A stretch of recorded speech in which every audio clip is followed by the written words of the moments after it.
of America.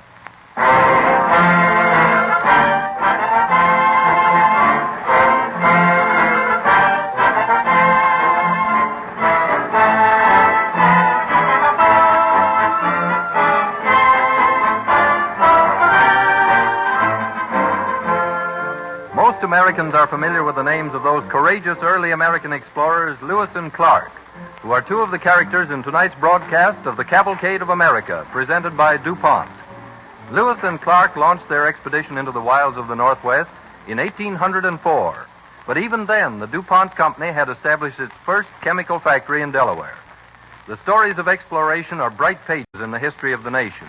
Important also is another kind of exploration, the kind that takes place in chemical laboratories like those of DuPont, where the exploration results in better things for better living through chemistry.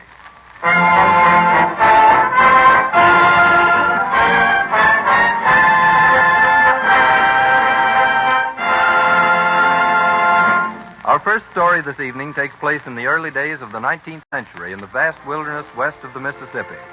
Our Cavalcade Orchestra sets the stage with Charles Wakefield Cadman's song, From the Land of the Sky Blue Water, which is based on an American Indian theme.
Has come to us naturally, for the very foundation of our nation was through exploration. Columbus, Cabot, De Soto, Hudson, John Smith, Coronado, La Salle, from those intrepid adventurers we received this heritage. In the year 1803, Thomas Jefferson, then President of the United States, obtained an appropriation from Congress for the exploration of the newly purchased territory lying west of the Mississippi and extending to the Pacific Ocean. As leader of the expedition, he appointed his young secretary, Meriwether Lewis, who seized upon the task with great zeal. He chose as his partner and co-leader William Clark, brother of George Rogers Clark of Revolutionary fame. On March 14, 1804, a brave company, 45 in number, started up the Missouri River. We find them at La Charrette, the last outpost of civilization, talking with the chief magistrate of that settlement, a brave pioneer himself, Daniel Boone. Wished I were young enough to go with you, Captain Lewis. I wish so, too, sir. Hey, Clark? Yes, indeed, Mr. Boone. Oh, one of our men was telling us how he fought with you, a fellow by the name of Gordon Cameron. The old Scot. I know him well. Hey there! Hey! Ain't that his voice? Captain Lewis! Captain Lewis! I'm here, Cameron, with Mr. Boone. Not Daniel Boone. Daniel! Yes! What an old friend, and happy to see you again. The guide says the wind is right, Captain, and we better be starting. We're ready. Who is your guide, Captain Lewis? A Frenchman. Toussaint Charbonneau. Aye, a Frenchman with an Indian wife. A wife he insists on taking on the expedition. Charbonneau says that Sacagawea is a better guide than he is himself. A woman for a guide. A woman on an expedition brings bad luck. Don't mind Cameron's growlings, Captain Lewis. Oh, I don't. Come, I'll walk with you to your boat. How fast do you aim to travel? Well, with luck, 15 miles from sun to sun. Luck, indeed. We have a woman on the party. Ah, yes, and here she is with her husband. This is Charbonneau, Mr. Boone, and his wife. Howdy, Charbonneau. And what tribe's your wife from, Charbonneau? The Shoshons, monsieur. As a child, the Blackfeet tribe, they steal her. I buy her from them. How called you her name? I am called Sacagawea, the bird woman. You are very young to be guiding this expedition, my child. May your eye be clear and your senses keen, for upon you and Charbonneau rests a great responsibility.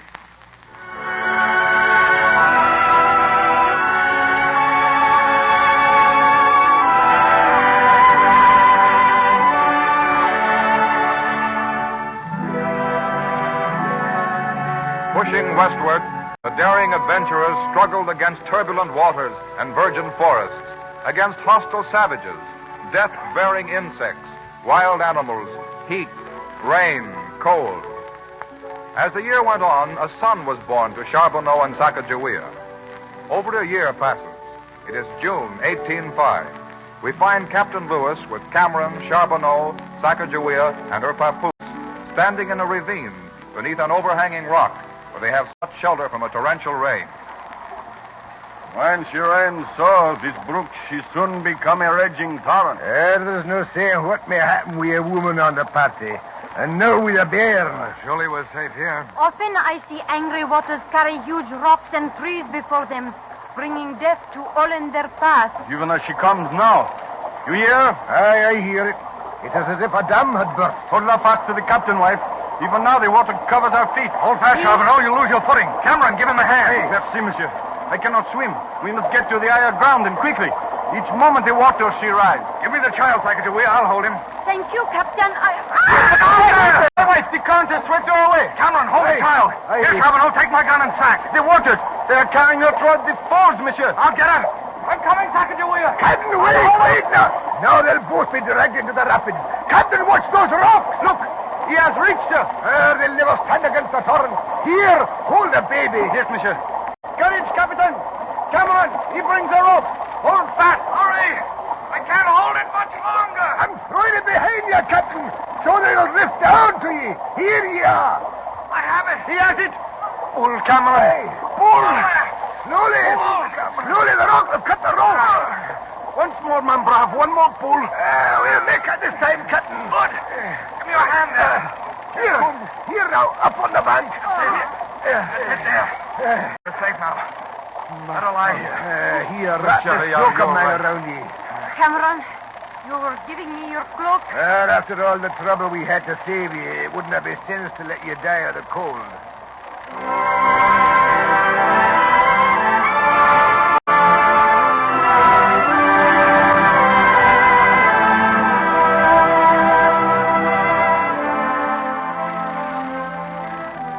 After weeks of struggle, the party reaches the foothills of the Rockies in what is now part of the state of Montana.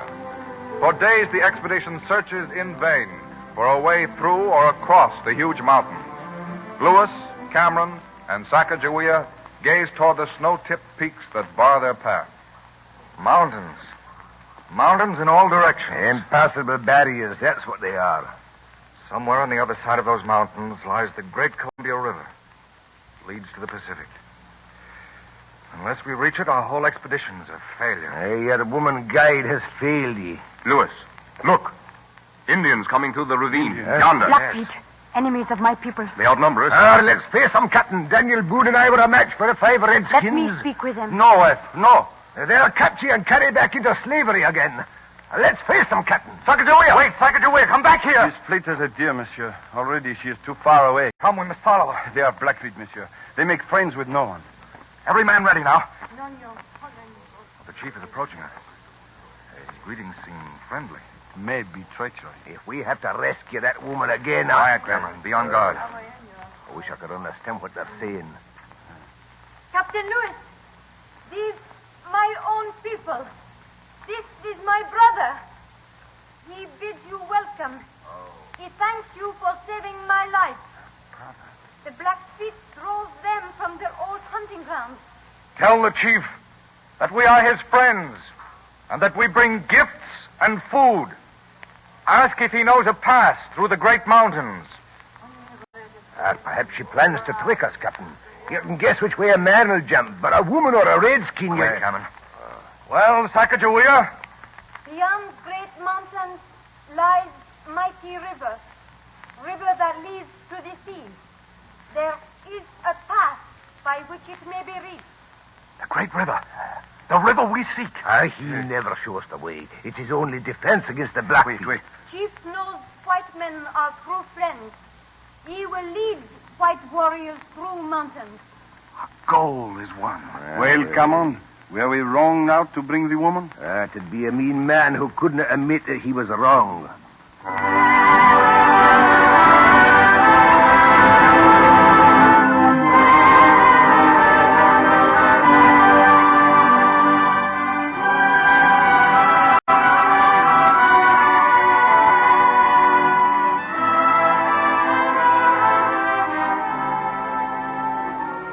On the 15th of November, Lewis and Clark finally sighted the Pacific Ocean. 18 months it had taken them to traverse 4,000 miles of wilderness from the mouth of the Missouri to the western shore of the continent. No braver exploit is recorded in the cavalcade of America.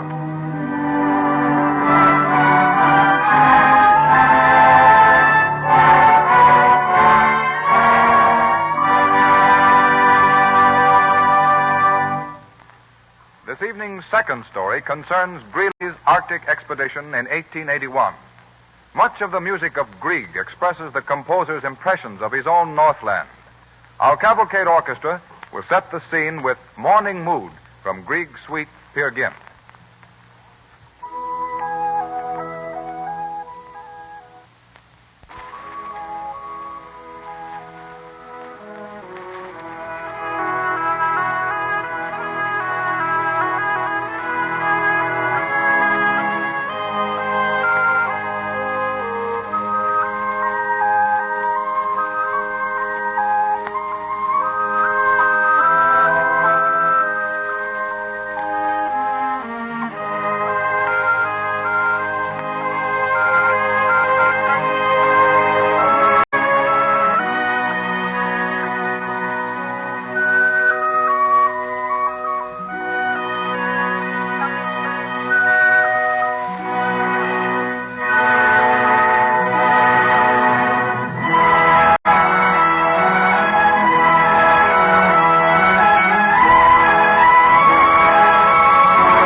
American cavalcade moves onward. The will to explore is still a characteristic trait among Americans. It is July 7th, 1881. Adolphus W. Greeley, 37 years old, lieutenant in the United States Signal Corps, sets out for the Arctic regions with a party of 25 men. The good ship Proteus, designed as a sealing vessel, is almost ready to sail. On the dock, Lieutenant Greeley is bidding a last farewell to his wife. For 3 years, dear. It's a long time. It won't be 3 years, Henrietta. Oh, but At the end of the year, a ship is scheduled to bring us supplies. If we've accomplished our mission, we'll return then. But you told the newspapers you were taking supplies for 3 years. Well, of course. We must always be on the safe side. Oh, it all seems so terribly far away. Why must my husband go? Why was he chosen? This is a big opportunity for me, darling. There's never been an expedition so well equipped, so sure of reaching its goal. I know, dear. Smile, dear. Smile and wish me good luck. Command the flight compliments, Lieutenant. They're ready to cast off. Thank you, Sergeant. Oh. Well, dear, time to go. Where's that smile? Ah, that's better. Oh, just come back to me safely. That's all that matters, dear. Goodbye, dear. Goodbye. Kiss the babies for me. I will. Remember, keep smiling. I will. Goodbye. Goodbye. Goodbye, dear. Goodbye.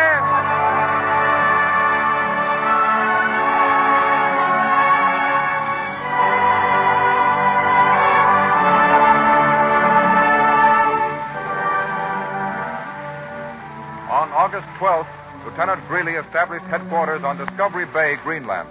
The work of surveying and scientific research went on rapidly. Greeley's courageous leadership helped them pass that first long Arctic winter.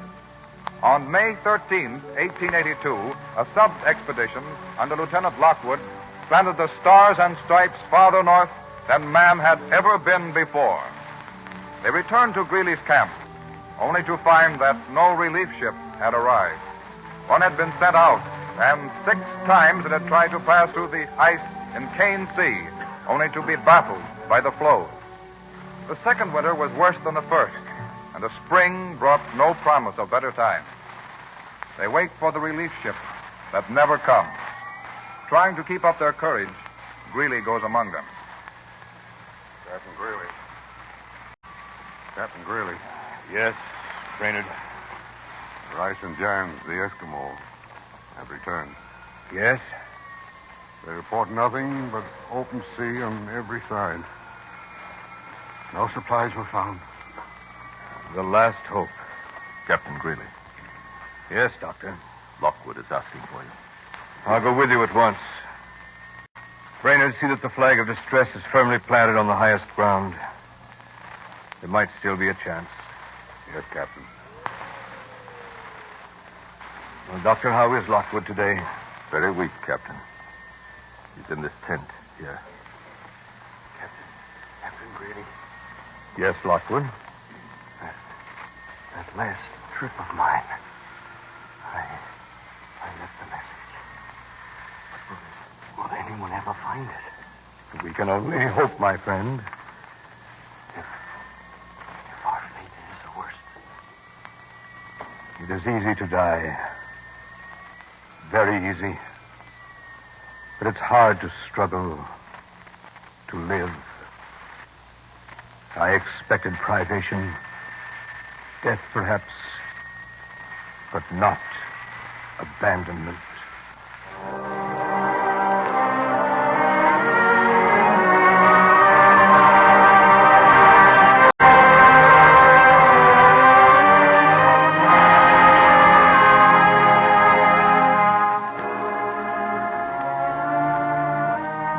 Of abandonment preyed on their minds.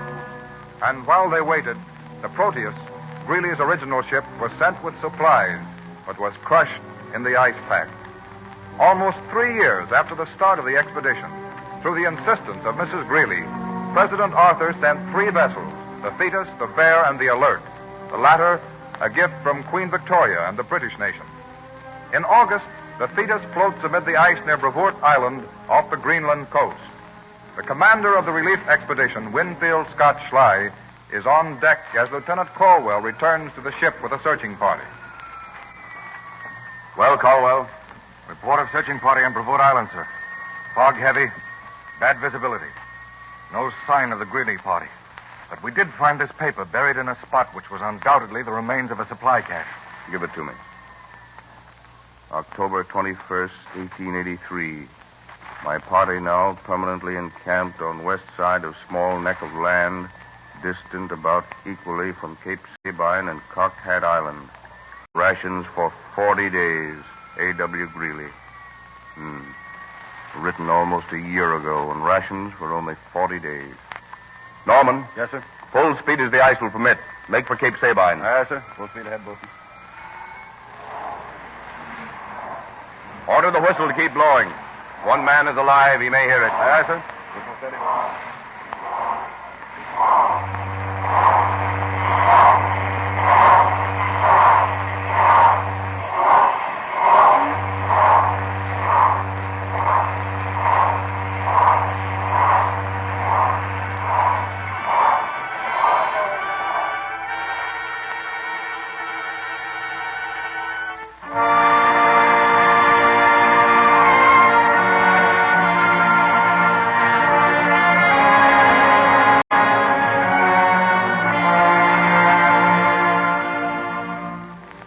June 21st, 1884.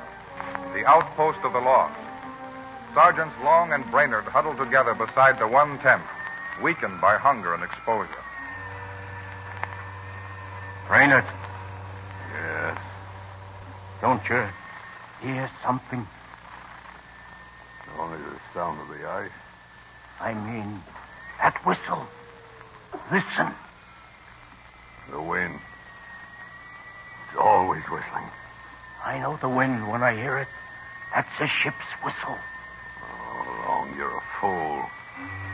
You're going crazy. Crazy or not, I'm going to crawl to the top of a hill with the little strength that's left me. Go ahead if you want. I couldn't make it. What does it matter? Can't you hear that? Now I hear a voice. Brainerd! Brainerd! I hear a voice. For months I've heard it too. It's in your own brain. I hear it now. Long, can you see? I've almost reached the edge of the hill. Brainerd, it's a boat. Hey, Brainerd, it's a boat. Steady there, old man. Steady. Oh, you're real, aren't you? I've seen you so many times, only to have you disappear. We're real right enough, eh, Colwell? Yes, we sure are. How many of you left? 7, sir. Where are they? In the tent.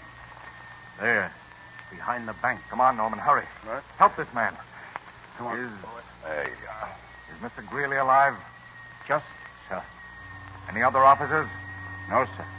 And you are... I'm Long, sir. Long. I'm Norman, who came up with you in the Proteus. You remember me. Oh, yes, sir. This is Brainerd, sir. Brainerd? Sir, Man, don't try to salute. Where's Mr. Greeley? Norman. Here he is. On the lee side of the tent. Oh, what a sight. Greeley, we've come for you. 7 of us left. Dying. Did what we came to do.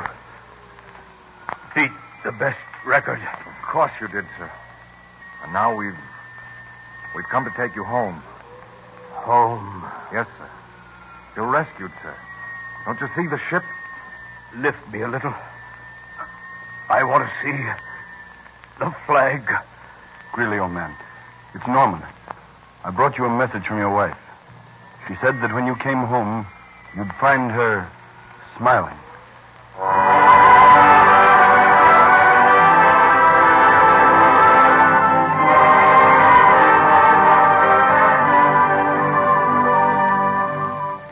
Tenderly, they carried the survivors back to their country.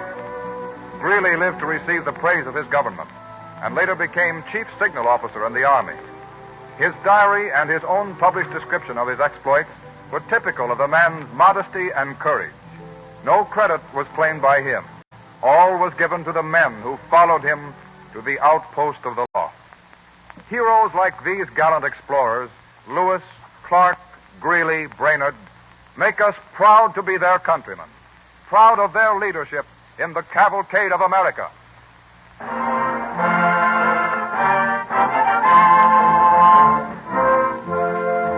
The urge to explore founded our nation, and this same trait today spurs on the research chemists to discover and create useful things. One of the most fascinating examples of exploration in the field of chemistry is the story of man-made rubber. For many years, scientists tried to find a substitute for rubber, but all attempts fell short of their goal until recently when DuPont chemists successfully completed the development of the first successful man-made rubber. DuPont's name for this product is Duprene. Duprene is actually superior to the natural product for many purposes. Products made of Duprene resist heat, sunlight, oils, and various chemicals better than those made with natural rubber, and they do not break down with age as rapidly. We take pride at this time in telling our listeners of an award made last Friday by a special committee of leading figures in the chemical world, sponsored by the publication Chemical and Metallurgical Engineering. In making this award, the committee said, DuPont's slogan, Better Things for Better Living Through Chemistry, is a creed that molds and guides the work of thousands of chemists and engineers. The outstanding chemical engineering achievement during the past 2 years has been DuPont's successful industrial development of the synthetic rubber Duprene, of synthetic camphor, and of certain other important organic chemicals and dyestuffs. We know that many of you would like to see and handle this man-made rubber, so we have had a few erasers made up as samples. They look like, feel like, and do the work of ordinary erasers, but they contain Duprene instead of natural rubber. We shall be glad to send you one of these erasers free of charge. Simply write to DuPont, Wilmington, Delaware, or to your radio station. Now remember, if you would like to see and handle a product made from this man-made rubber, just ask for the eraser made from Duprene by writing DuPont, D-U-P-O-N-T, Wilmington, Delaware, or your radio station. Engineers and businessmen interested in industrial uses for Duprene may secure a special technical sample by writing on their company letterhead describing the problem to be met.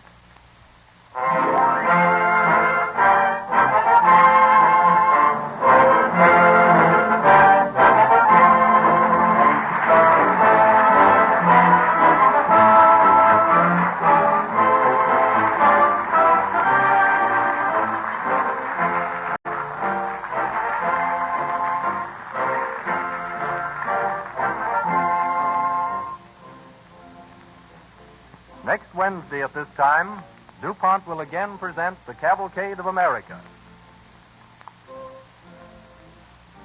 This is the Columbia Broadcasting System.